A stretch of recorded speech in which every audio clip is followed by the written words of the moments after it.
Welcome to our World War II virtual field trip.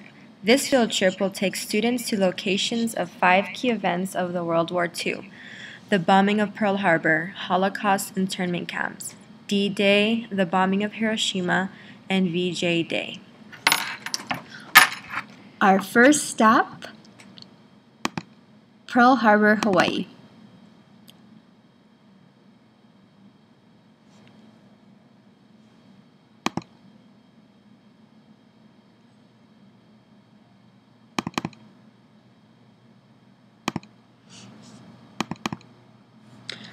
Why is December 7th, 1941 known as the day that will live in infamy? Pearl Harbor, Hawaii is the location where the United States became involved in World War II. On December 7, 1941, Japan unexpectedly attacked American naval base. It brought America into the Great World War. Watch the following movie clips to see the impact this event had on America and the world.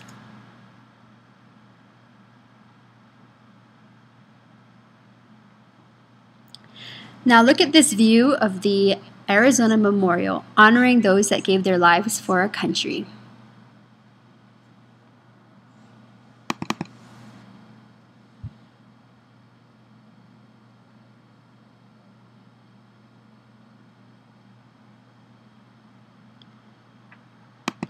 Each year, thousands visit this memorial to pay their respect for those who courageously gave their lives for our country.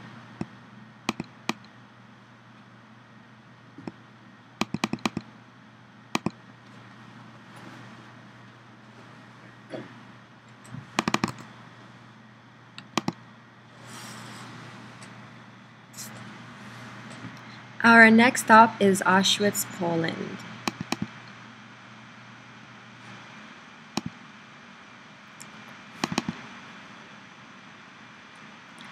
Why is this place so important in the history of the Holocaust?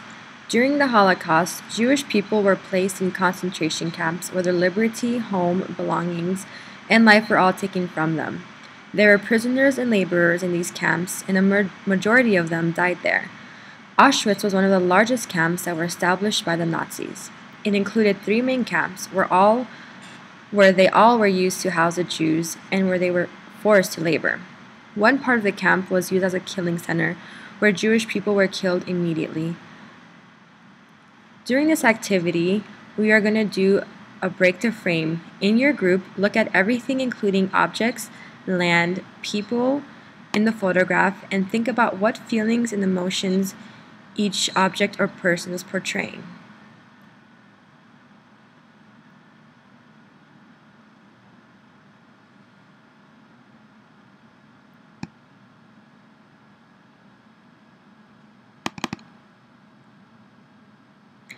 These are pictures of Auschwitz concentration camp today.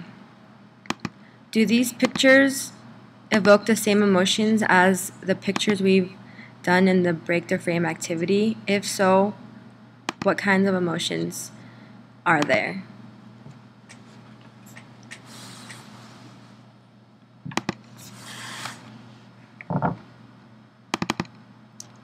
Our next stop is Normandy, France.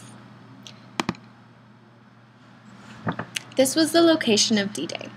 D-Day was the last major battle of World War II and was a great victory for the Allies. During the battle, Allied forces stormed this beach and took the Axis powers by surprise. Look at this panoramic picture of what the beach looks like today.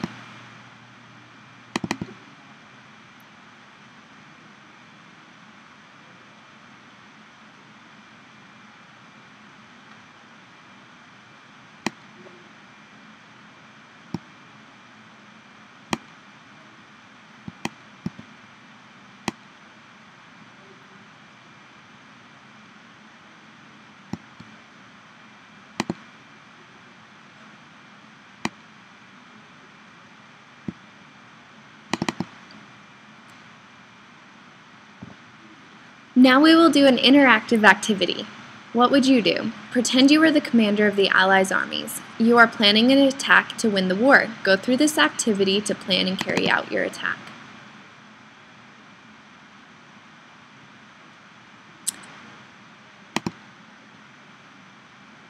This presents different situations, and you'll have to make decisions about your attack and see what the outcomes of your decisions will be.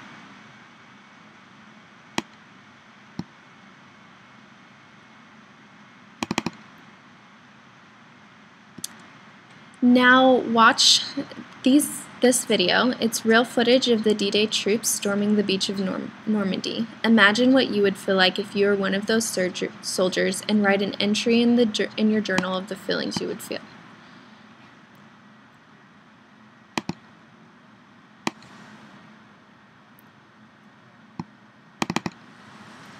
Next stop, Hiroshima, Japan. On August 6, 1945, an American B-29 bomber dropped the world's first atomic bomb over the Japanese city of Hiroshima. The explosion wiped out 90% of the city and immediately killed 80,000 people. It did not stop there. Later, tens of thousands more would die due to radiation exposure. 3 days later, a second B-29 dropped another A-bomb on Nagasaki, killing 40,000 people.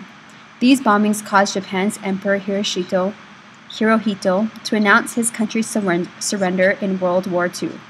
Question: do you think it was appropriate for the U.S. to end the war by dropping an atomic bomb on Hiroshima, Japan?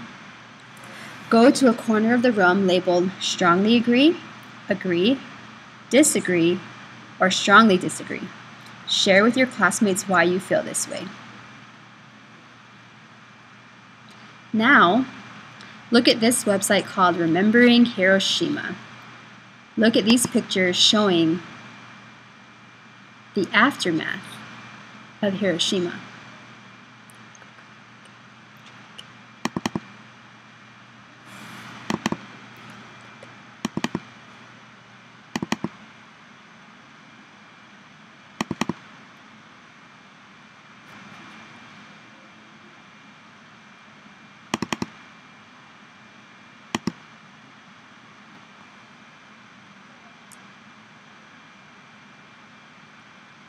The bombing and the aftermath.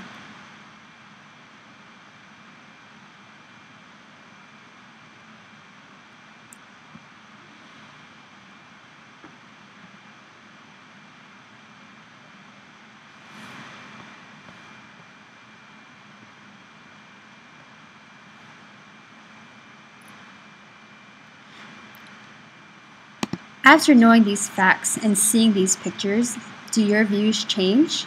Go to the corner of the room, strongly agree, disagree, or strongly disagree. If your answers are different, please share why. Now, we will go to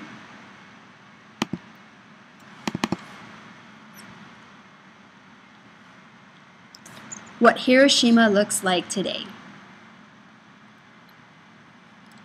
Here, we have the Hiroshima Peace Park and Peace Memorial that is dedicated to remembering the victims of Hiroshima and to be an advocate for world peace.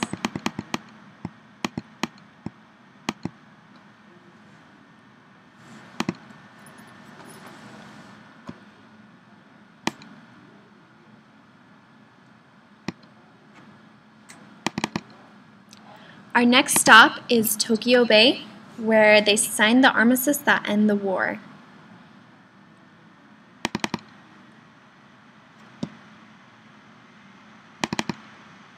On September 2nd, 1945, Japan officially surrendered to the Allies. This was one of the major ending events of World War II. Delegates from the Allied powers and Japan met on the USS Missouri, an American battleship docked at Tokyo Bay. You can see pictures of what Tokyo Bay looks like today.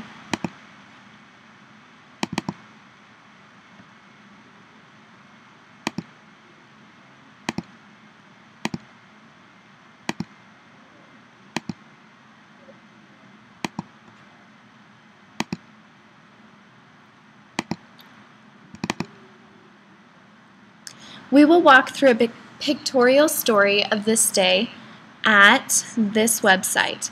As we go through, think of how each side felt, the Allies and Japan.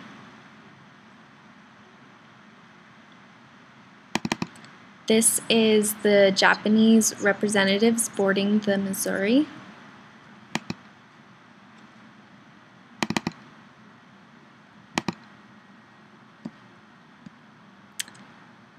This is General Douglas MacArthur reading his speech to open the surrender ceremonies. And this is a picture as the Army commander of Japan signs the treaty.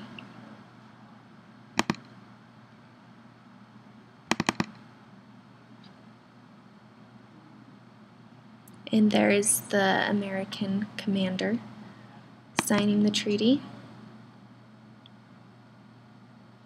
And here's a picture of the USS Missouri, where they actually signed the armistice.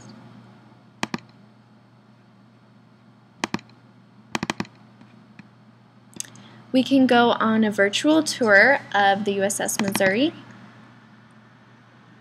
to see what it looks like in real life, so you can get a picture of where they were when they signed the treaty.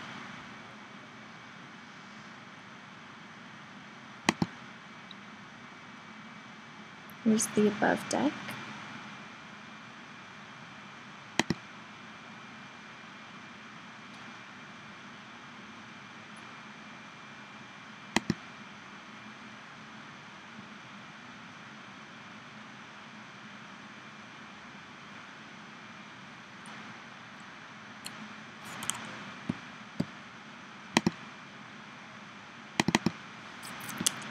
Celebration pictures. Following are some pictures taken right after the announcement of the end of World War II. Think of the sacrifice that so many people made to fight for their country. Now see the joy that the war is over and their families could be reunited. Each group will be assigned a picture, except the kids' picture, we'll just look at that one, to reenact to the class. You will have to pose as the picture at the front of the classroom, and then when the teacher taps your shoulder, you'll say what you think your character is thinking at that moment.